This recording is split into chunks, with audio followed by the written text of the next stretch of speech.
네, 여러분 반갑습니다. 큐스타디 근태원 선생님입니다. 자, 이제 우리가 오늘부터는 이중적분에 대해서 공부를 한번 해보려고 합니다.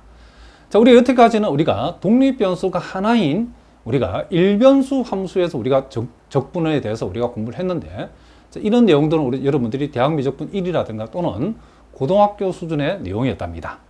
자, 이제 우리가 대학미적분 2에서는 이제 독립변수가 두 개인 공면이라고 하는 이 함수에서 우리가 적분을 생각할 수 있는데, 그와 같은 적분을 우리가 이중적분이라고 보통 불러준답니다. 또는 우리가 중적분이라고도 부르기도 한답니다. 근데 아마 여러분 가운데 이중적분을 우리가 대하고서 이 미적분학에 대해서 어떤 좌절을 느끼고 도저히 이 정도의 공부를 할 수 없다라고 여러분들이 어려움을 겪은 분들도 많을 거라고 생각한답니다.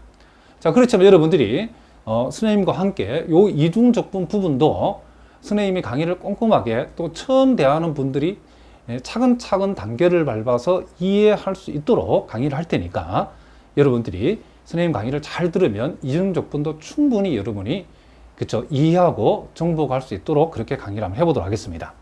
자, 일단 여러분들이 이중적분을 들어가기 전에 자, 우리가 여태까지 공부한 변수가 하나인 이와 같은 우리가 함수 fx의 정적분에 대해서 우리 한번 먼저 생각을 한번 해보려고 한답니다. 자, 우리가 보통 인테그럴 a에서 b까지 fx dx를 이렇게 정의한다라고 우리가 보통 책에 보면 되어 있는데, 자, 우리가 이제 이 정적분이라고 하는 이것을 우리가 정의라는 관점하고 계산이라는 관점하고 여러분들이 구분해서 생각해야 된다는 거죠. 우리가 요 정적분을 계산하라고 하면 우리가 여기에 나타나 있는 요 fx를 우리가 적분해서 그 x 값 대신에 b를 대입한 값에서 a를 더한 값을 빼주면 되죠. 그렇죠? 계산은 매우 간단하답니다. 그러나 요 정적분이 정의가 뭐냐라고 물어보면 대부분 학생들이 잘 모른답니다. 사실은 책에 다 나와 있는데 요 정적분의 정의가 뭐냐라고 물어보면 정의는 여러분들이 이렇게 여러분이 대답을 하셔야 된답니다. 자, 여기 보니까 리미트도 보이고 시그마도 보이고 함수 f도 보이고 델타 xk도 보이는데, 자, 요 정적분 인테그럴 a에서 b까지 fx dx라는 이 정적분은 우리가 이 일변수 함수에 정의된 이 정적분의 정의는 이렇게 되어진다라고 했는데, 자, 요 정적분의 정의가 이렇다라고 했는데 요것의 의미가 무엇인지를 일단 우리가 한번 정확하게 한번 공부를 한번 해보자는 거죠.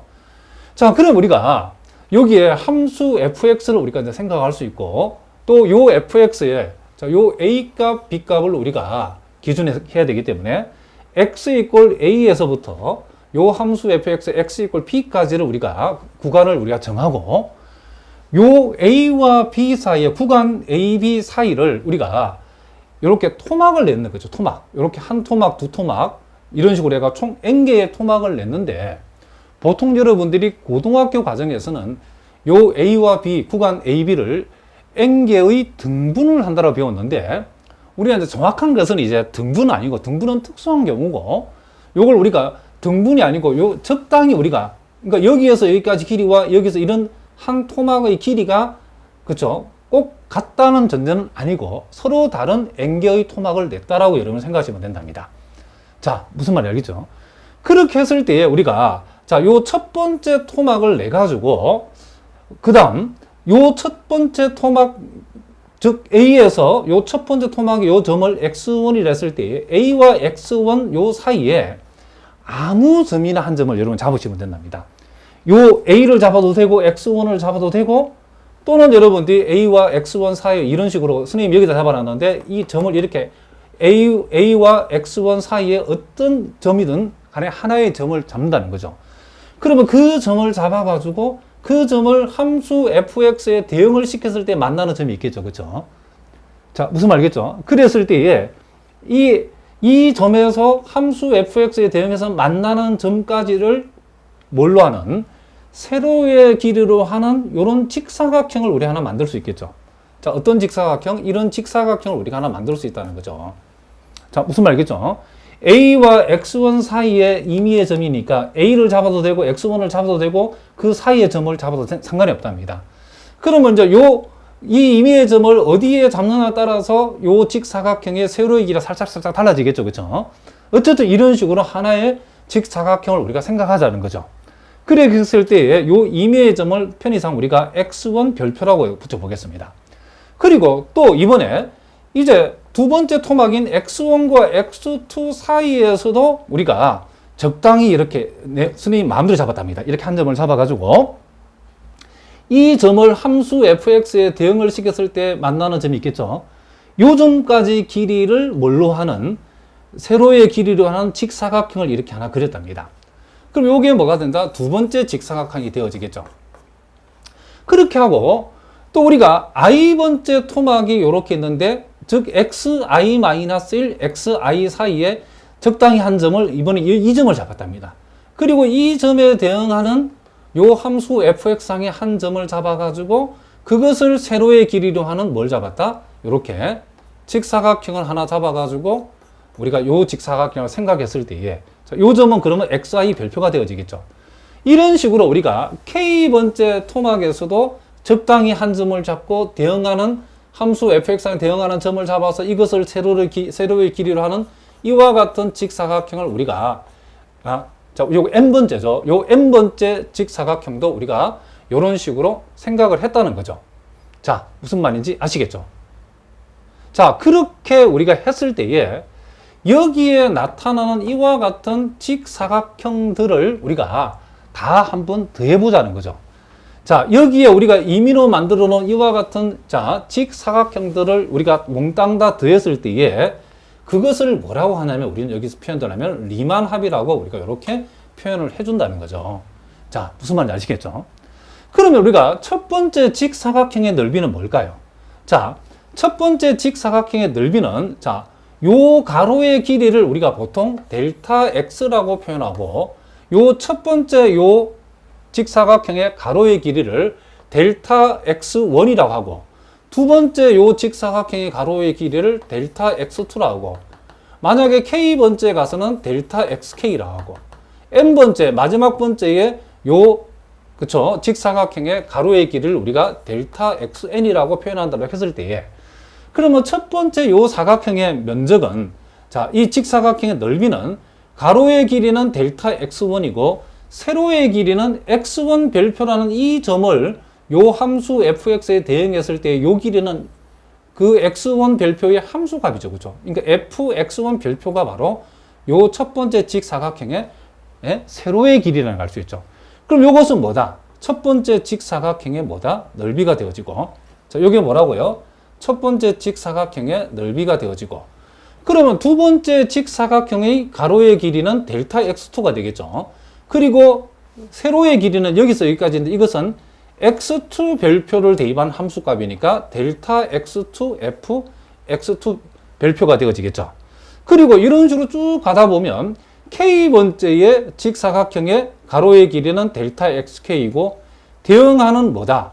그 세로의 길이는 xk 별표의 함수값이라는 것을 알 수 있고 그리고 마지막 번째의 n번째의 직사각형의 넓이는 n번째의 요 가로의 길이는 델타 xn이 되어지고 그리고 세로의 길이는 fn 별표를 대입한 함수값이니까 요렇게 n번째 직사각형의 넓이는 우리가 요렇게 되어진다는 것을 우리가 알 수 있다는 거죠.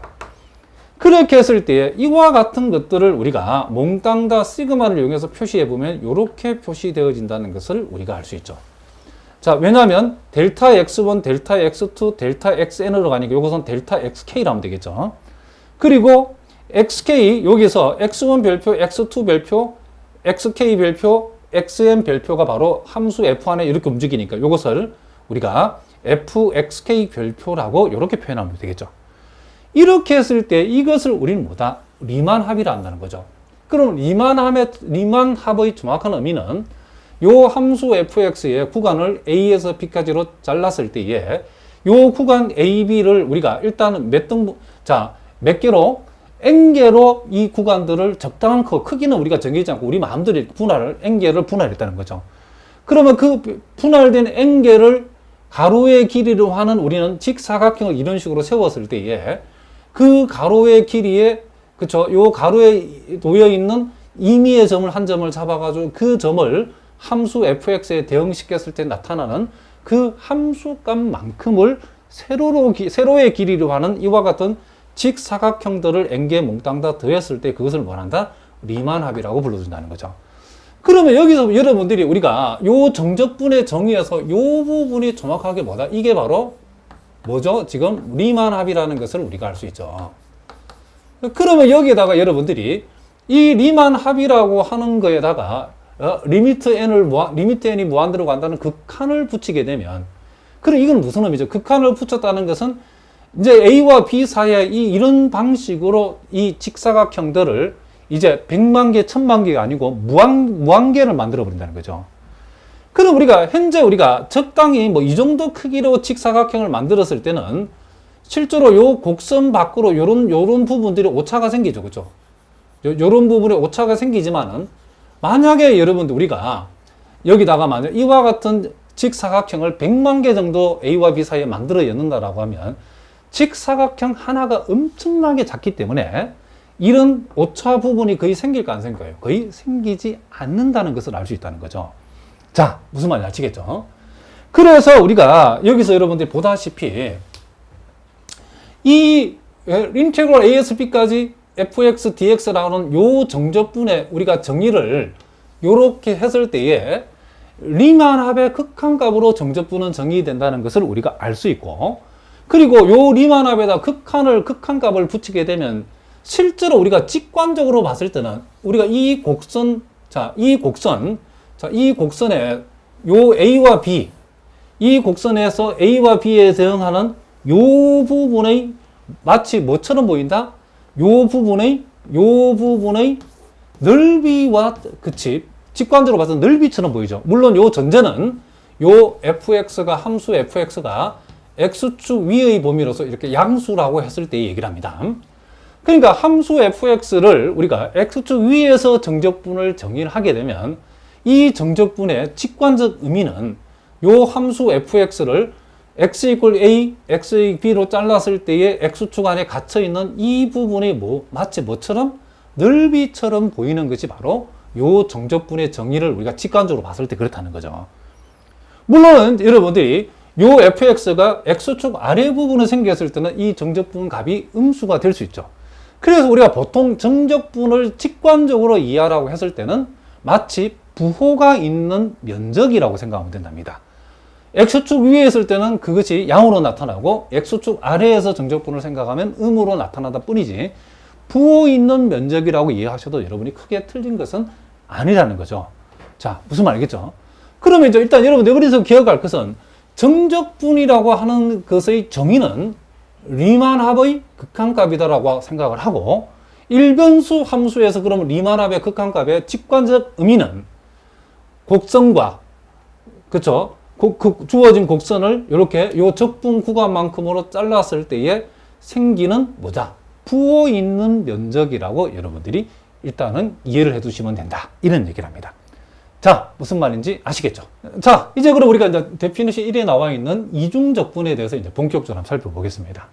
우리가 변수가 두 개인, 자, 요 함수 fx, y를 이렇게 인테그랄 r 그리고 da라고 표시했을 때에 우리가 요게 이중적분을 표시한 건데, 요 이중적분의 정의는 자, 여기에서 여기까지의 극한값으로 구성되어 있다는 것을 알 수 있죠.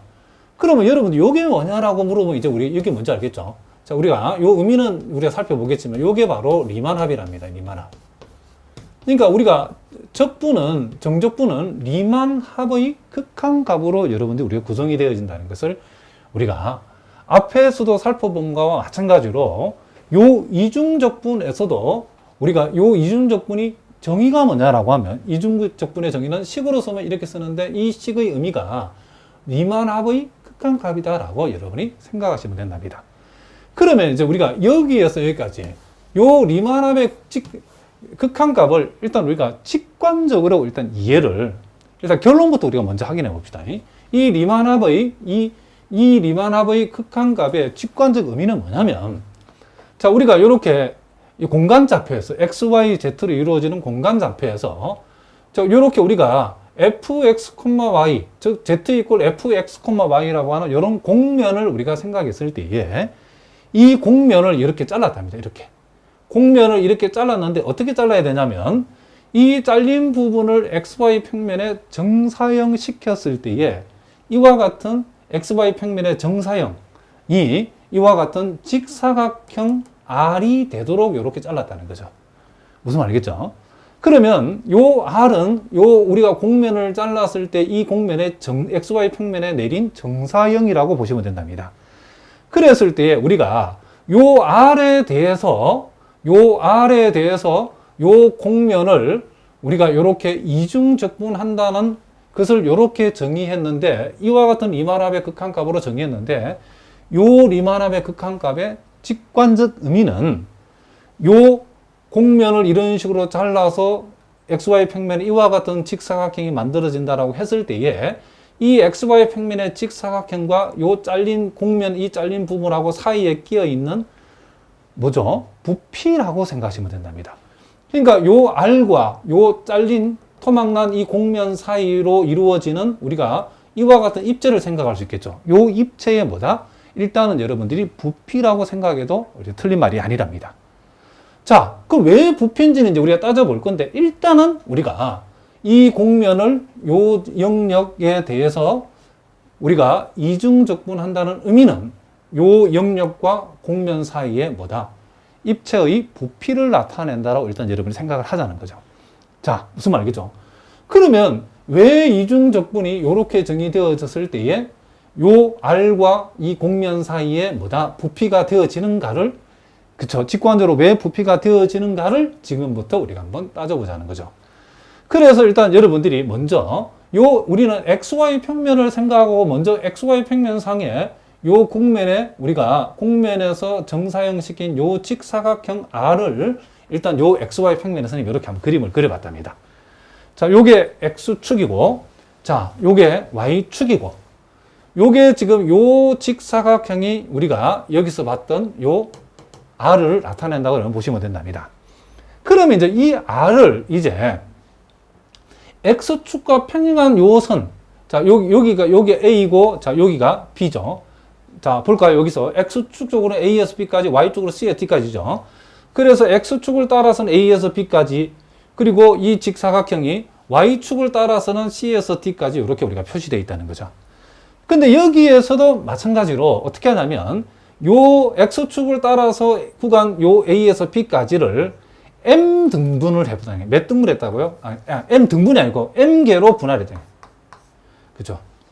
자, M개로 요 A와 B를 M개로 쪼갰다는 거죠. M개로. M개만큼. 그러니까 요거 하나하나의 길이는 다, 그렇죠? 똑같을 필요는 없다는 거죠. 그러면 요걸 A라고, 요 첫 번째 요 포인트를 X1이라고, 자, 요게 대응하는 것을 X2라고, 요런 식으로 막 크기는 우리 마음대로 이렇게 A와 B 사이를 총 M 토막이 되도록 잘랐다는 거죠. 그리고 Y쪽으로도 C와 D쪽을 우리가 몇 토막 되도록, N 토막이 되도록 요 C와 D도 이런 식으로 이렇게 잘랐다는 거죠. 자, 무슨 말이겠죠? 그러면 요 직사각형에서 자, 요 가로를 M 토막 내고 세로를 이렇게 NO 토막을 냈을 때에 우리는 이와 같이 하나하나 생기는 뭘 생각할 수, 이와 같은 우리가 직사각형을 우리가 어떻게 할 수 있다? 생각할 수 있다는 거죠. 직사각형을. 자, 무슨 말이겠죠? 자, 그러면 이와 같은 직사각형을 하나씩 생각을 하고, 그리고 이제 우리가 여기서 요 X축을 따라서 요 직사각형에 지금 가로의 길이 해당되는 요 하나하나를 우리가 첫 번째를 우리가 델타 X, 요걸 델타 X1, 델타 X2 이런 식으로 해가지고 I 번째는 델타 이렇게 XI로 생각할 수 있겠죠. 그리고 Y축 따라서 요 한 칸을 갖다가 델타 Y1, 델타 Y2, 델타 Y3 이런 식으로 했을 때에 J번째에 있는 요 직사각형의 요 세로의 길이는 델타 YJ라고 표시할 수 있겠죠. 자, 무슨 말이겠죠?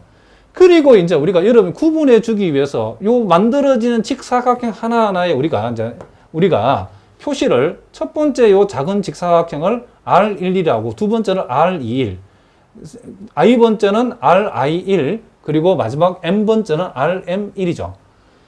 자, 이런 식으로. 그럼 요거는 뭐가 되죠? RIJ 번째 되겠죠. X축을 따라서 I번째, Y축을 따라서 J번째 직사각형이니까 요 직사각형은 RIJ라고 우리가 표현할 수 있다는 거죠. 자, 무슨 말 알겠죠? 그러면 이제 우리가 여기서 지금 이제 이렇게 하고 나서 그 다음 이제 우리가 할 일은 뭐냐면, 자, 여기에 우리가 각 이게 직사각형 안에다가 적당한 곳에 우리 마음대로 이렇게 점을 이렇게 하나씩 찍어 보자는 거죠. 점을.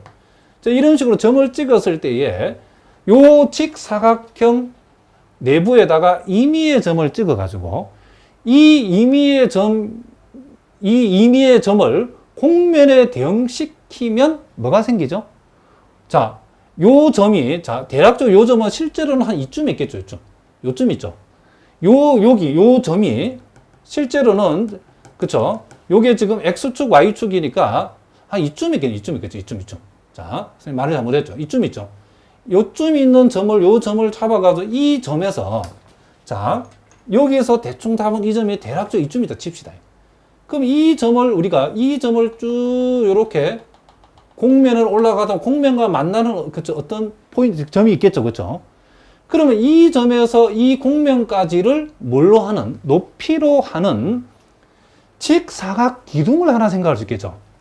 자, 다시 한번 우리는 각 직사각형을 요 직사각형의 내부에 임의의 점을 잡아가지고 이 임의의 점을 자 곡면이 이제 이쪽에 이제 요 XY 평면에 이렇게 쭉 올라오면 이쪽에 곡면이 있겠죠, 그렇죠? 요 점에 대응하는 곡면상의 한 점까지를 높이로 하는 요것을 밑면으로 하고 요 점에 대응하는 곡면점까지를 뭘로 하는 높이로 하는 직사각 기둥을 생각할 수 있겠죠. 그 직사각한 기둥을 우리가 요것을 밑면으로 하는 직사각 기둥을 우리가 생각할 수 있고 똑같은 원리로 그 다음 요것을 밑면으로 하는 직사각 기둥을 어떻게 생각하냐면 이 직사각형 안에 임의의 한 점을 잡아가지고 그 점이 이 점이 쭉 올라와서 곡면과 만나는 점까지를 높이로 하는 뭘 생각할 수 있다? 직사각 기둥을 우리가 한번 생각할 수 있다는 거죠. 이런 식으로 각 직사각형을 밑면으로 하는 우리가 여기에 모든 직사각형을 밑면으로 하는 같은 원리로 우리가 직사각 기둥을 세운다라고 하면 자, 여러분 교재에 그 다음 페이지에 보면 그 그림이 나와 있죠. 그렇죠?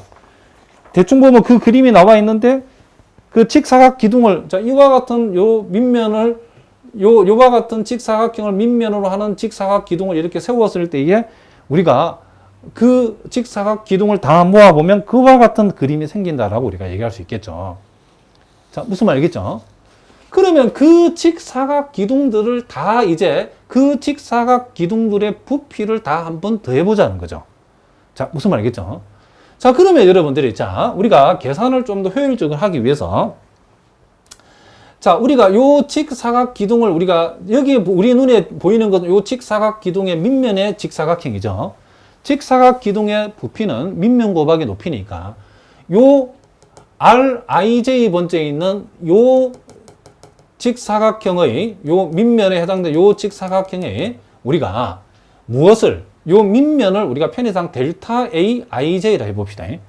그러면 요것은 뭐죠? 요 길이 곱하기 요 길인데 요 길이는 보다시피 델타 XI고 요 길이는 보다시피 델타 YJ이기 때문에 RIJ 번째 있는 뭐요? 요 직사각 기둥의 밑면의 부피 면적은 이렇게 델타 A 편의상 IJ라고 이렇게 표시하도록 하겠습니다. 그러면 이제 봅시다. 여기에.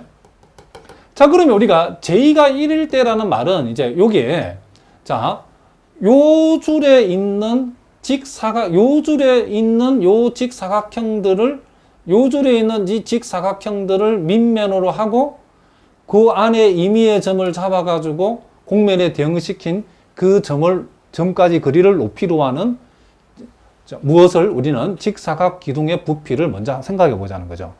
그러면 우리가 자 델타 A11이라는 것은 요 첫 번째 요 직사각형의 넓이죠.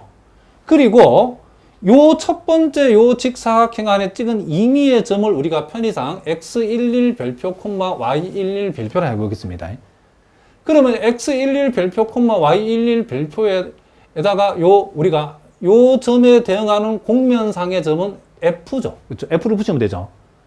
우리가 이변수 함수 Z 이꼴 지금 우리는 Fx, Y라는 게 이게 곡면의 방정식인데 지금 요 점을 곡면에 대응시킨 함수값이 바로 우리가 생각하던 첫 번째 직사각 기둥의 높이에 해당되죠. 그렇죠? 그러면 우리가 요 임의의 요 점을 우리가 편의상 x11 별표, y11 별표라고 그러면 이 점을 여기다가 대입한 것이 지금 요거죠. 요게 바로 직사각 기둥의 뭐다? 높이라는 거예요, 높이. 요게 지금 첫 번째 직사각 기둥의 밑면의 넓이고, 그럼 요게 바로 지금 요는 여기서 쭉 세운 직사각 기둥의 부피고, 그 다음 두 번째 여기서 두 번째 세운 직사각 기둥의 부피는 보다시피 여기에 델타 A21이라고 하는 것은 요 밑면의 넓이, 그리고 x21 별표, y21 별표라는 것은 요 임의의 점을, 요 두 번째 직사각형 안에 들어있는 임의의 점을 우리가 x21 별표, y21 별표로 했을 때에 그것의 함수값이 직사각 기둥의 높이에 해당하죠. 이런 식으로 밑면 높이, 자, 마지막 요 m번째, 자, m번째의 요 면적은, 밑면은 델타 AM1이 될 것이고, 요 안에 있는 임의의 점을 우리가 xm1 별표, ym1 별표라 했을 때 그것의 함수값, 무슨 말이겠죠? 곡면에 대응한, 그쵸? 함수값이 바로 입체의 높이가 되기 때문에 바로 이렇게 밑면 곱하기 높이를 잡았을 때, 예, 그러면 여기에서 여기까지 합은 이제 이와 같은 직사각형들, 여기서 여기까지 만들어지는 직사각형을 밑면으로 하는 이런 원리로 직사각 기둥을 세웠을 때 그 직사각형의 부피들이 합이죠. 그렇죠? 이것을 우리가 시그마 형태로 표현하면, 자, 여기서 A의 델타 A의 11, 델타 A21부터 델타 AM1, M1까지 갔기 때문에 우리는 I 이퀄 1부터 M까지 하고 델타 A, I1이라 표현하면 되죠. 그렇죠? 이렇게. 무슨 말이겠죠? J의 값은 다 1로 고정되어 있으니까 I의 값은 1, 2, 자, 이렇게 M으로 바뀌니까 이렇게 쓸 수 있고, 여기도 마찬가지죠. 요게 X 별표 11, X 별표 21, X 별표 M1이니까 X 별표 I1이라고 표현하면 돼요. Y도 마찬가지죠.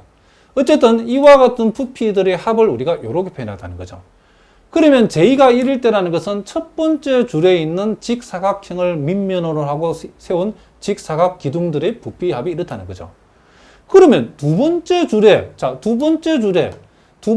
줄에서 세운 직사각형들의 부피의 합은 이렇게 표현되겠죠.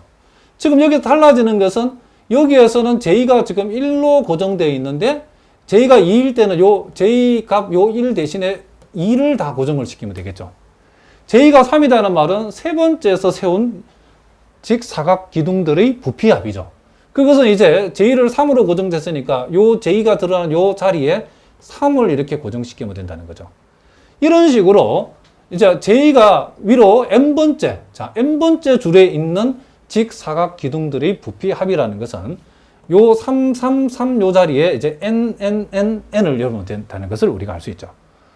그러면 여기에서 우리가 만들어지는 이와 같은, 자, 요게 첫 번째 줄의 직사각 기둥들의 합, 요거 두 번째 줄의 직사각 기둥들의 합, 요건 세 번째 직사각 기둥들의 합, 요거는 N번째 직사각 줄에 있는 직사각 기둥들의 합이도, 그렇죠?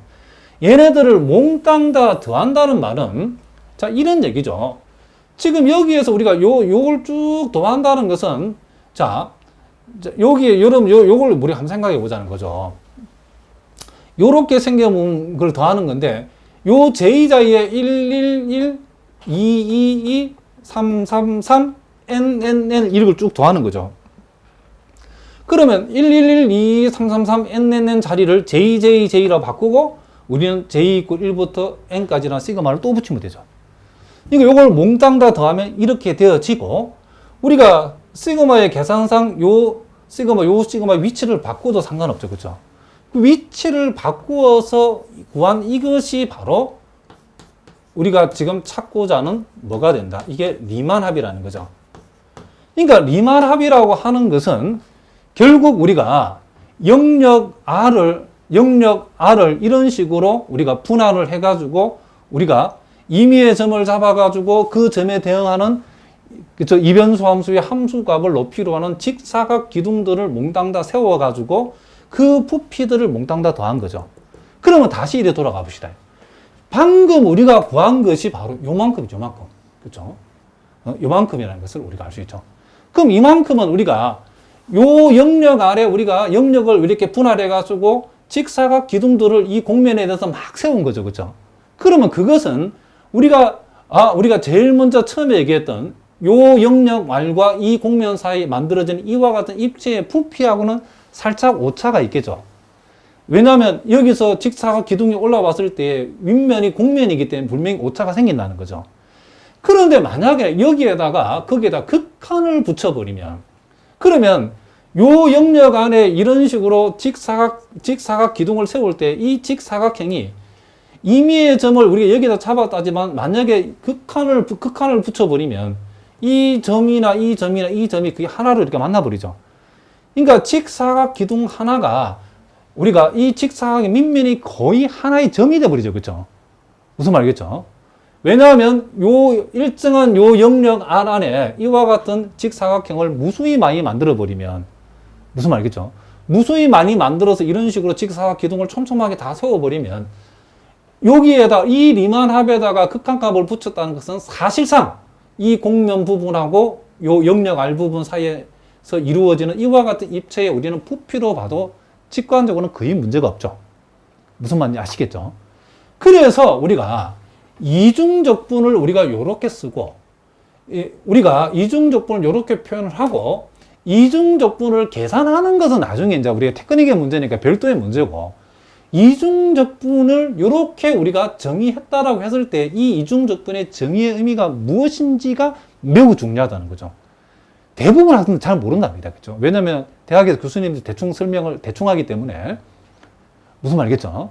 그걸 모르면 여러분 나중에 삼중적분이라든가 좀 깊이 있는 수학을 할 때 굉장히 많이 어려움을 겪을 수 있다는 거죠. 일단은 이중적분은 리만합의 극한값인데 이중적분 정의에 나타날 이 리만합이라는 것은 아까도 얘기했지만 우리가 이 공면을 이런 식으로 잘라서 XY 평면에 정사형을 내렸을 때 XY 평면에 생기는 이 정사형이 직사각형이고 이 직사각형을 적당히 분할을 해가지고 우리가 무엇을 만들었을 때 이와 같은 직사각형들을 만들었을 때에 그 직사각형의 임의의 점을 잡아서 그 임의의 점에서 공면까지, 그렇죠? 임의의 점에서 이 공면까지 무슨 말이죠? 이 함수값을 뭘로 하는? 높이로 하는 직사각형 기둥들의 합이라는 거죠. 근데 거기에다가 극한을 붙여버리면 그와 같은 직사각 기둥을 무한히 많이 만들어버리면 결국 이 이중적분의 직관적 의미는 요 토막난 공면과 그 정사형 R 사이에 이루어지는 이와 같은 입체의 뭐다? 사실상 부피라고 볼 수 있다. 이런 얘기를 합니다. 자, 무슨 말인지 아시겠죠? 자, 이제 우리가 간단한 이중적분 계산하는 연습을 조금 해보겠습니다. 자, 오늘 우리가 이제 공부하는 내용 가장 중요한 내용은 이중적분의 정의, 그 이중적분의 정의의 그 의미가 무엇인지, 또 리만합이 어떻게 우리가 구해지는지 이런 게 매우 중요하답니다. 자, 그리고 이제 우리가 이중적분을 실제로 이제 계산하는 이제 테크닉은 이제 굉장히 많을 건데 그것은 우리가 다음 시간부터 본격적으로 공부를 할 거랍니다. 자, 오늘 이 시간에는 우리가 이중적분 계산에 그냥 간단한 문제들 몇 개, 그리고 이제 삼중적분도 우리가 하나 정도 우리가 맛만 보도록 하겠습니다. 삼중적분의 자세한 얘기는 우리 나중에 또 나올 거랍니다. 자, 요런 문제가 이제 기출 문제인데, 이중적분, 인테그랄 0에서 1까지, 1 플러스 xy분의 x, dy, dx의 값을 구하라. 그러면 실제로 이제 이중적분을 계산하라고 하면 어떻게 하느냐. 자, 가장 기본적인 이중적분 계산법은, 이제 제일 먼저 우리가 요 안쪽에 있는 부분을 먼저 우리가 계산을 한다는 거죠. 자, 그래서 우리가 요 주어진 식은 요 바깥쪽에 있는 인테그랄 0에서 1까지는 그대로 두고 요 밑줄 친 부분의 적분을 우리가 먼저 하는 거죠. 자, 요 밑줄 친 부분을 우리가 적분은 dy, y에 관한 적분이기 때문에 일단 여기서 x는 상수 취급을 하면서 y에 관해 적분한다는 거죠. 그럼 요거는 우리가 y 입장에서 생각을 해보면 분모를 미분하면 분자 x가 나오죠. 그죠? 자, 다시 한번 우리가 적분해서 세모분의 세모 프라임을 우리가 뭐 여기서는 우리가 y에 관해서요 적분하라고 하면 우리는 요것은 ln 로그 우리가 요렇게 우리가 되어진다라고 여러분이 기억하시면 되죠. 그래서 분모를 미분해서 분자가 나오면 분모를 진수로 하는 ln 로그가 적분의 결과다 알아두셔야 된답니다. 자, 요 분모를 y에 관해서 미분하면 x가 나오죠. 그랬을 때 우리는 요 밑줄 친 부분의 우리가 적분의 결과는 ln 로그 1 플러스 xy 요렇게 해주고 0에서 1까지 자 dx는 이렇게 그대로 준답니다. 이렇게. 자, 여기에서 절대값을 붙이지 않은 이유는 우리가 금방 알 수 있죠. y의 범위가 0에서 1까지고 x의 범위가 0에서 1까지니까 요 1 플러스 xy가 의미될 필요가 없겠죠. 그렇죠? 자, 이런 건 여러분 모르면 말이 안 되죠. 자, 이렇게 우리가 쓸 수 있고 자, 그러면 이제 요 부분의 계산은 우리가 배운 대로 하면 된답니다. 다만 우리가 y에 관한 적분이기 때문에 요 0에서 1까지는 y를 가리킨 거죠. 그래서 y값 대신에 1을 여기다 대입하면 ln 자, 1 플러스 x가 되어지고 자, 여기에서 y값 대신에 0을 집으면 ln 1이죠. 요렇게 우리가 되어진다는 것을 알 수 있죠. 그런데 ln 1은 0이니까 이제 굳이 우리가 보통 이제 계산할 때 암산을 해야 되겠죠. 이렇게 되어지고. 그러면 이제 남아있는 게 지금 ln 1 플러스 x가 남았다는 것을 우리가 알 수 있죠. 자, 그럼 우리가 ln 1 플러스 x를 이제 적분해야 되는데, 요걸 적분하는 것은 여러분들 우리가 대학 기초 수학에서 우리가 부분 적분에서 공부를 했죠. 자, 요거 선생님이 이제 바로 쓸 때는 혹시 모르는 분들은 나중에 꼭 질문해 주시기 바랍니다. 자, 요것은 우리가 적분하면 1 플러스 x ln 1 플러스 x 자, 빼기 x 요렇게 우리가 적을 수 있답니다. 자, 무슨 말인지 아시겠죠? 그래서 x 대신에 1을 적용하면 2ln 2가 되어지고 마이너스 1 되어지고 0 들어가면 몽땅 다 뭐가 되죠? 0이 되기 때문에 우리가 이것은 결국 2ln 2 마이너스 1 자, 요렇게 여러분이 되어진다라고 기억하시면 된답니다. 그래서 보기에서 답을 골라보면 자, 요 2번이 답이죠. 자, 요거는 우리가 기출 문제인데 여러분들이 잘 봐두시기 바랍니다. 자, 그 다음에 이제 우리가 2번 문제도 기출 문제인데, 자, 요 문제는 보니까 다음 미중적분값을 한번 구해보라 그랬는데, 자, 요거도 우리가 먼저 여기까지. 자, 여기까지는 우리가 주어진 함수를 x에 관해서 일단 뭐 한다? 적분하는 그런 문제죠. 자, 그래서 요걸 우리가 적어보면, 자, 일단 인테그랄 0에서 파이까지는 그대로 둡니다. 요거하고 dy는 그대로 두고, 요 부분을 우리가 뭐에 관해서? x에 관해서 적분한다. 그럼 여러분들이 기본적으로 이걸 아셔야 된답니다. 우리가 세모 x라고 하는 것을 x에 관해서 적분한다라고 하면 요 세모 x를 미분한 세모만큼으로 나누어주고 코사인 세모 x의 부는 마이너스가 되어진다라고 여러분 기억하셔야 되죠. 자, 요걸 여러분 꼭 알아두셔야 된답니다. 그럼 우리는 여기에서 y는 숫자니까 신경 쓰지 말고 요 xy 부분을 일단 x에 관해서 미분하면 y죠. 그 y로 나누면 이 y를 y로 나누면 없어지죠.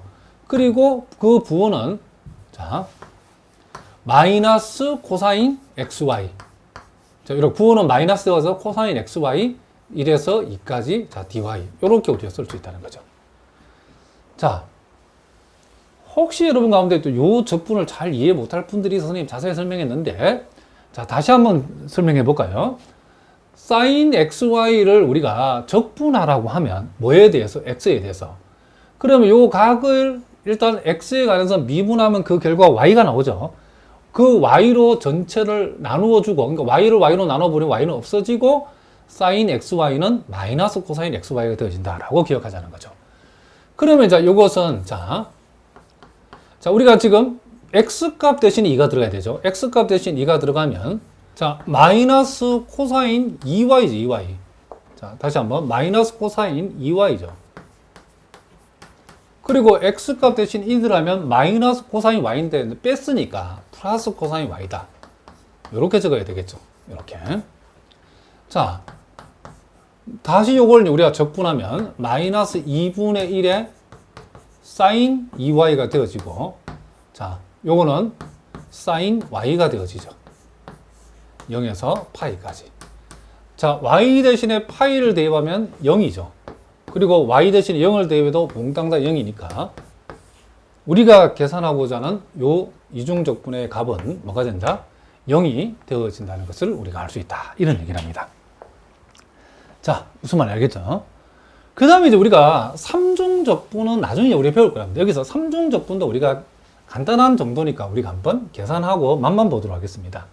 자, 삼중적분은 이와 같이 Z에 관한 적분하고 X에 관한 적분하고 Y에 관한 적분하고 이렇게 되어 있는데 이것도 순서대로 하나씩 차근차근 하면 된답니다.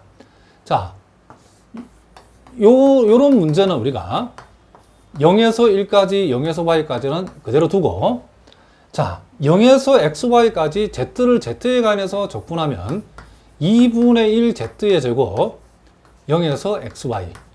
자, dx, dy. 이렇게 우리가 적을 수 있겠죠. 자, 그러면 0에서 1까지, 0에서 y까지 해주고, z값 대신에 xy를 대입하면 2분의 1 x제곱 y제곱. 0을 대입하면 0이니까 뺄 게 없죠. 요렇게. 자, 그러면 여기에서 우리는 다시 이 부분을 x에 관해서 적분하면 된다. 이런 얘기를 합니다. 자, 2분의 1 x제곱 y제곱을 x에 관해 적분해버리면, 자, 6분의 1 x의 3승 y의 제곱 0에서 y까지 dy 이렇게 되어지죠. 자, 우리가 지금 x에 관해 적분했기 때문에 x 대신에 y를 집어야죠. 그러면 6분의 1에다가 y의 3승 y의 제곱이면 y의 5승이 되죠. x 대신에 0을 대입하면 0이니까 쓸 거 없어. 이렇게 되어지고, 다시 이걸 우리가 적분하면, 자, 이렇게 되어지고 0에서 1까지. 따라서 우리가 구하고자 하는 값은 뭐가 된다? 자, 이와 같이 36분의 1 되어진다. 자, 요 삼중적분도 우리가 간단한 계산은 맛만 맞답니다. 나중에 이제 삼중적분은 우리가 제대로 이제 나중에 배우기로 하고 일단 요건 맛만 보자. 자, 이렇게 해서 오늘 우리가 이중적분의 수학적 정의가 무엇인지를 우리가 살펴봤고, 또 간단한 계산을 해봤는데, 사실 이중적분 계산하는 게 쉬운 건 아니랍니다.